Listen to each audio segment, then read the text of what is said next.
আল্লাহ বলে, বন্ধু আপনি এবার বলে দেন, জান্নাতের কথা শুননা যদি আমার কোনো বান্দা মনে মনে ভাবে যে আল্লাহ কথা তো ভালো, জান্নাতে তো যাওয়া দরকার, যাইতে তো মন চায়, তা আমি যে পরিমাণ গুনাহ করছি হুজুর, যে পরিমাণ নাফরমানি করছি, আমি কেমনে যাবো? আমার তো গুনাহ অনেক বেশি। তা আল্লাহ বলেন, নাব্বি ইবাদি আন্নী আনাল গফুরুর রহিম। বন্ধু বলে দেন, বান্দা গুনাহ যত বেশি হোক কোনো অসুবিধা নাই, আমি আল্লাহ গফুর রহিম, আমি চূড়ান্ত ক্ষমাশীল, আমি চূড়ান্ত দয়াবান।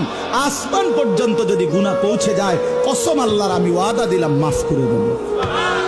শুধু গুনাহ ছেড়ে দাও, আমার কাছে ফিরে আসো, চোখের পানি ফেলে মাফ চাও, আর করবা না, ওয়াদা দাও, আমি 90 বছরের গুনাহ একসাথে মাফ করে দেব।